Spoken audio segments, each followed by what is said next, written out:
Is it a cinematic sensation? Is it a masterpiece of animation? Or a terrible train wreck like Jambareeqi check? If a movie needs an exorcism, he'll smite the demon with criticism. If it deserves attention, he'll give it a heartfelt mention. A strawberry rating 1 to 5. Jambareeqi reviews. Howdy folks, Jambareeqi here, and no, I'm not tricking you with this title. The Lion King 1.5 is called The Lion King 3 Hakuna Matata outside of North America. It's the same film, so let's talk about it. Inspired by Tom Stoppard's Rosencrantz and Guildenstern Are Dead, Lion King 3 is a midquel to the original Lion King. It centers on Timon the meerkat, who feels like an outcast in his community, fed up of spending his whole life digging tunnels to avoid predators. So he decides to go on a quest to find a safer and more fun home to live in. Timon meets a wise baboon called Rafiki, who encourages him to look beyond what he sees, but Timon takes this metaphor too literally. Joined by his new friend Pumbaa the warthog, Timon journeys further and further to find the right home. Timon and Pumbaa eventually find paradise, benefiting greatly from its luxuries, but they also come across Simba the lion cub and raise him as their own child. Timon feels happy and free until Simba's best friend Nala finds him and urges him to return to his kingdom. Content. Straight-to-video Disney sequels have often marketed themselves as loving tributes to their classic originals. Return to all the wonder and majesty of Disney's classic masterpiece as the legacy continues. The Hunchback of Notre Dame 2. When really, a lot of them are just quick cash grabs. Many following the formula of repeating the original's same story but with the main character's kids in their place, or recycling episodes of an unaired TV show spin-off. This is why I really like The Lion King 3. It stands out from the crowd, outspokenly admitting that it wants to poke fun at the first Lion King movie. If you're going to tarnish the legacy of a Disney classic, then at least have fun with it and be sincere about your intentions. The movie openly confesses that it doesn't care about the Lion King story. Look! Hey, it's the monkey! What's that he's holding up? Who cares? It's not important. Come on! And that's the whole joke of the film. Seeing Timon and Pumbaa trying to house hunt without success while the Lion King saga is happening behind or around them. Even sometimes revealing that the meerkat and warthog caused certain events, just because characters were in their way. There's no malice behind this sequel though, it's not intentionally trying to upset fans. It wants Disney fans to be in on the joke too.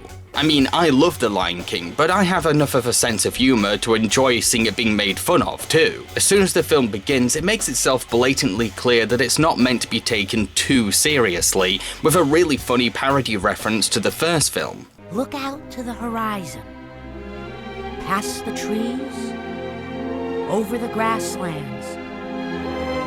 Everything the light touches belongs to someone else. From there on in, the tone is set, leading to a string of silly gags and satirical jabs that always make me laugh. I am perfectly happy right here. It's remote, private, no unexpected visitors.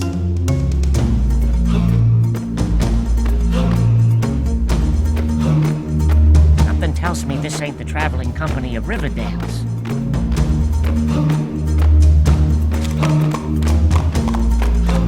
Sure, I can imagine purist Lion King fans being understandably annoyed, as it's revealed that Pumbaa's fart inspired the animals to bow to Simba's christening, rather than genuine loyalty. That's officially canon now. But me personally, I find that funny because it's disrespectful and now part of canon. The art of comedy is to subvert sensibilities and disrupt tradition, so I can't really get mad, because this is what comedy is all about to me. Even though this film is mainly a comedy, it does have some heart to it too. It's the story of trying to find the right home, and discovering that maybe it's just being with the people who accept you for who you are. While Timon and Pumbaa's first encounter is underwhelming as all they do is bump into each other, their friendship is founded on a mutual sense of solitude, both being outcast from the communities they were born in. Pumbaa is accepting of Timon's neurosis, and Timon actually adores Pumbaa's powerful flatulence. It's this connection that bonds them together. Truth is,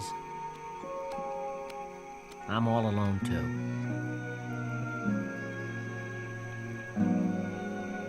Pumbaa, you're the only friend I've ever had. You mean? Yeah, Pumbaa.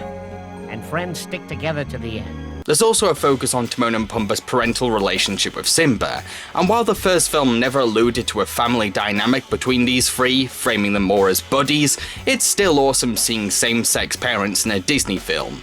Not once portraying the setup as a joke, because there are kids out there with two dads, and they can relate to this household. Now, this isn't to say that The Lion King 3 is without its faults. There are some things that I will criticize. Even though it's funny how much the movie disregards the events in the first film, it's this joke that does kind of ruin the storytelling. While Lion King 3 may be a comedy, it's still trying to tell a story, one we're meant to be engaged in. But because it's chosen to cut out so many important plot details, we can't get that invested. Sure, the perspective is supposed to be on Timon and Pumbaa, but the story is still asking us to care about their relationship with Simba. And the movie has chosen to skip over Simba's plotline, with the only context provided being a very rushed exposition dump by Nala, which in itself isn't taken that seriously. Okay, look. Simba's the rightful king, but after he disappeared, Scar proclaimed himself the king and formed an alliance with the hyenas. Poor Simba, the treachery, the villainy, the sheer indescribable horror. Blah, blah, blah. Why is she toying with us? Oh, this crazy chick is gonna eat us! So, when Timon and Pumbaa are suddenly thrown into the main Lion King story, a heap of substance and narrative weight feels missing, because those events have been disregarded in this sequel. The joke of ignoring the first Lion King story becomes less funny when the Lion King saga is now relevant to Timon and Pumbaa's narrative. This is the inherent problem of making a midquel. You're trying to tell a story that happened during another story. The end result can often be like watching a bunch of deleted scenes stitched together. I also have mixed feelings about the film's framing device. Having this all be a movie that's being watched and commentated on by Timon and Pumbaa can be amusing, but it doesn't always work. Sometimes these interruptions can be funny, like when they turn Hakuna Matata into a sing-along sequence with a dancing bug guiding the audience along the lyrics. Only for Pumbaa to eat the bug, that's a great gag. But a lot of the time, it can get annoying, often interrupting the film's pacing with something not that funny or insightful. If you're going to pause the film, at least make it worthwhile.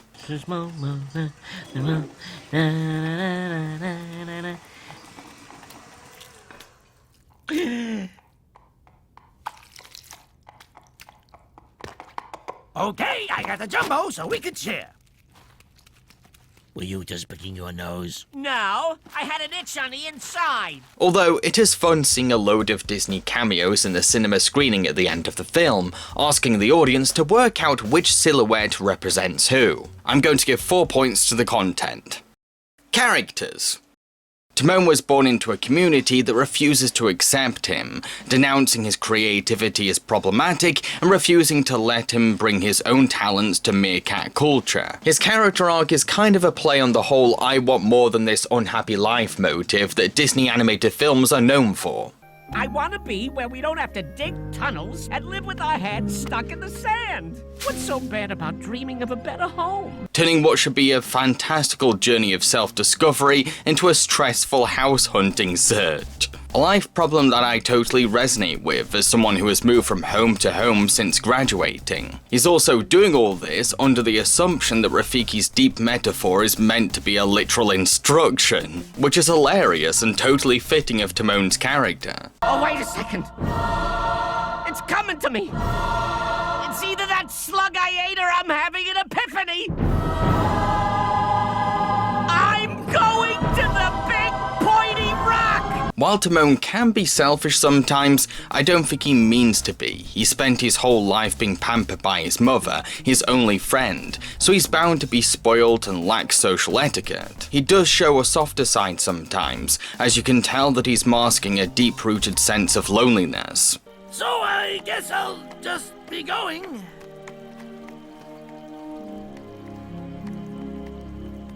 Oh, wait a minute now. Wait. There's no law that says you have to go. It's just that he's had so many friendships rejected that he remains heavily guarded, fearing that he won't be accepted. You and me, I can tell we see eye to eye. You mean like friends? Whoa, easy there, big fella. I'd say more like acquaintances. When he finally finds paradise with Pumbaa, he assumes that his life is now better because this is his new safe haven. But it's more than that. As Timon learns after his friends leave, paradise means nothing when you have no one to share it with. My friends are gone. And my Hakuna Matata went with them. Would you mind? Developing Timon into a more selfless character. I found a place that was beyond my wildest dreams, but it still wasn't home. Let's go home, Ma.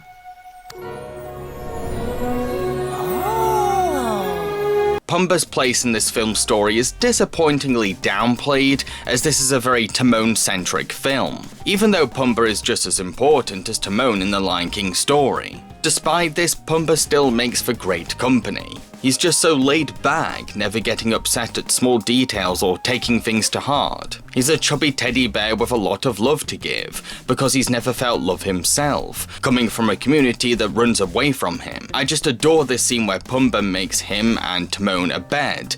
Timon assumes that the big bed is for him, but Pumbaa doesn't make a fuss and settles into Timon's bed without a problem. He really is a character who embraces the Hakuna Matata philosophy with ease. Timon's mum is so relatable, resembling everyone's own mother, with a faffing of Timon's hair, affectionate supporting of his eccentric interests, and general mum habits. I also like how the writers gave her Yiddish phrases.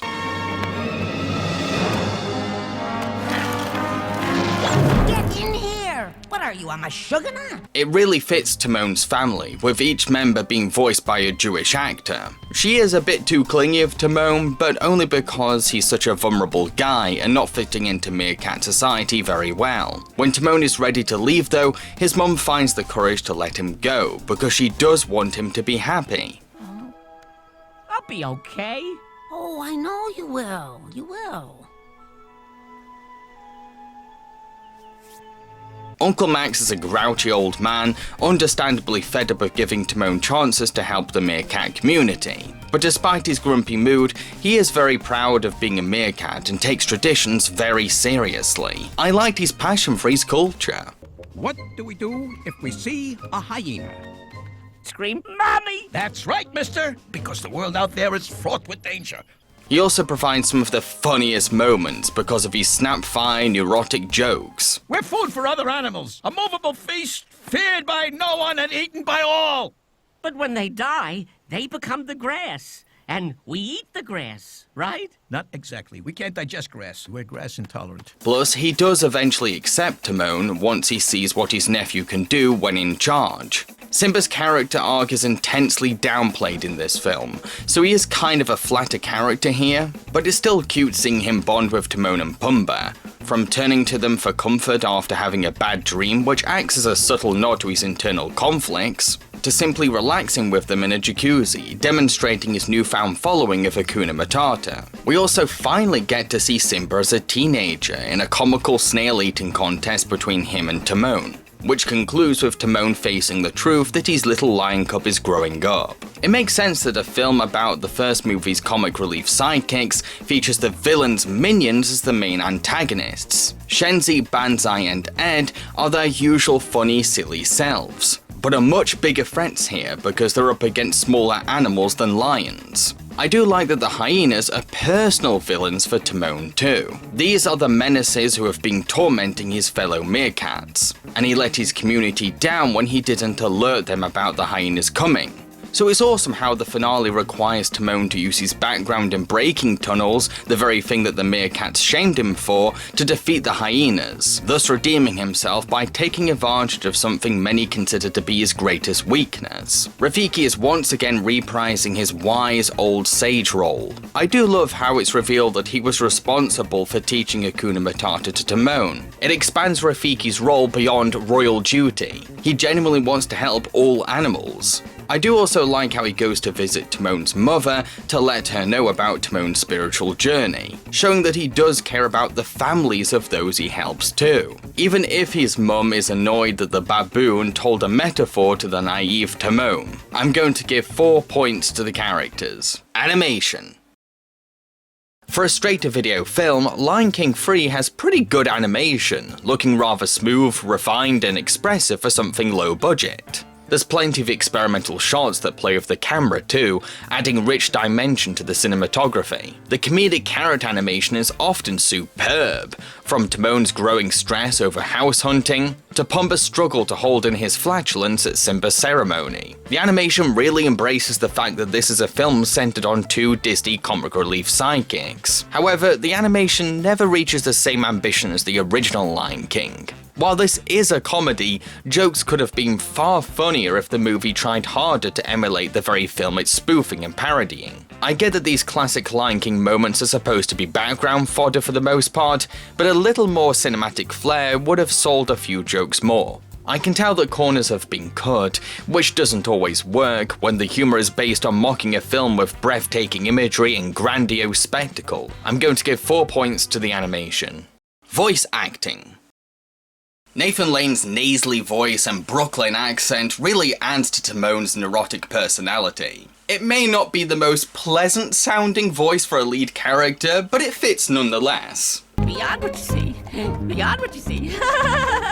Beyond what you say. Timon, would this be a bad time to bring up that little place I told you about? Hey, this is home, sweet home, baby. Home! Steam!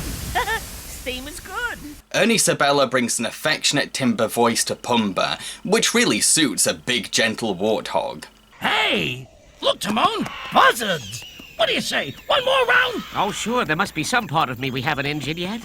Oh, please! Oh, please! Oh, please! Oh, please! Oh, please! Oh, please! Nah, Pumbaa, I'm beat. You go ahead. I'm calling it a day. But it's no fun alone!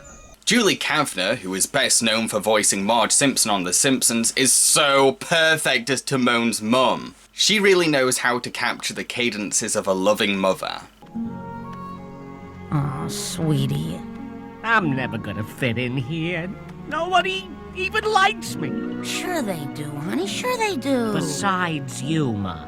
Jerry Stiller brings a vaudeville charm to Uncle Max, which adds an old-fashioned wit to his character. Timon the Sentry? Why don't you save the hyenas the trouble and kill me now? Just kill me now! He has a point. All you have to do is watch for hyenas and yell if you see one. Matthew Broderick voices adult Simba, and he doesn't really have much to work with because Simba's character has been cut down so much. But he does a decent job with the few scenes where Simba does get to talk. Just what the doctor ordered. Yep, after a long day of doing nothing, it's good to kick back. 3 pals and no worries. What more could you want? Even managing to pull off the youthfulness of teenage Simba, despite being in his 40s at this point. Looks like someone woke up on the wrong side of the warthog. What's the matter, Pops? Had a little too much Hakuna Matata? Ooh. Whoopi Goldberg, Cheech Marin and Jim Cummings voice the hyenas, all doing great jobs being both sinister and wisecracking, which is all that's needed for comedic villains. It's hyena time! Oh, look, it's dinner and a show. And I thought beans were the only musical food. Hi. Well, hi to you too.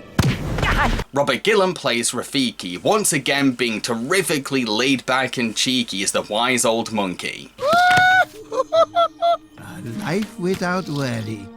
You seek Hakuna Matata. Hakuna Matata? Hakuna Matata! I'm going to give 4 points to the voice acting. Music.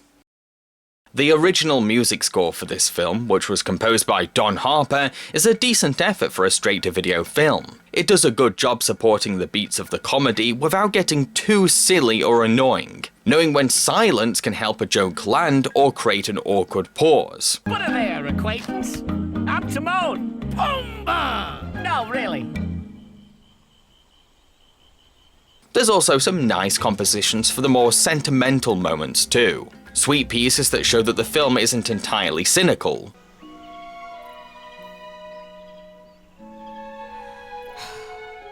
Well, I hope you find what you're looking for, honey. Ooh, I love you. I love you, Ma. It's just, the music is nowhere near the same level of quality and ambition as the original Lion King. This isn't Don Harper's fault, you can just tell that less money has been spent on the orchestra and production mixing. To compensate for this, the film will sometimes reuse Hans Zimmer's music, which does fit, but draws attention to how Harper's score is less cinematic in comparison. There are some original songs in this film too, and I really enjoyed these musical numbers. Digger-Tunner is a super catchy song that introduces the mundane repetition of meerkat life, helping the audience to see the pointlessness of Timon's existence.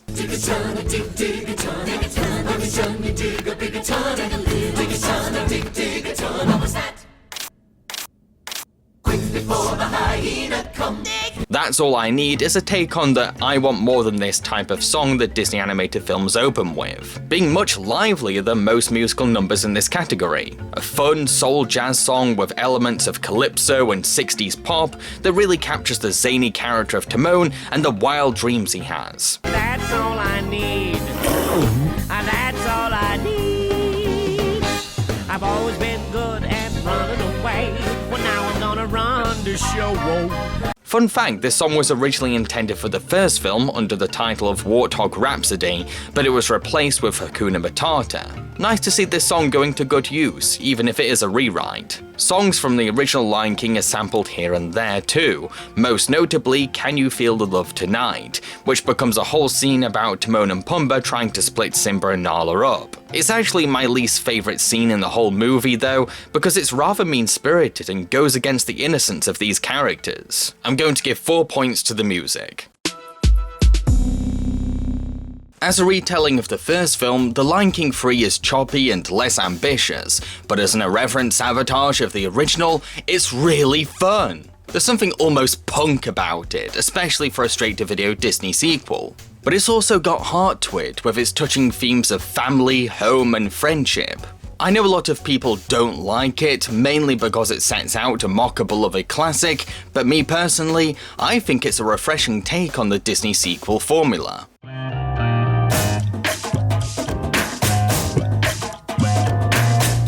The Lion King 3 has gained a total of 20 points, which translates to 4 strawberries out of 5. If you enjoyed the Timon and Pumbaa TV show and Beavis and Butthead Do America, then I think you'll love Lion King 3. I'd just like to point out that the 3D graphics for this video were produced by Rin. If you'd like to commission her for work, here's her website on screen.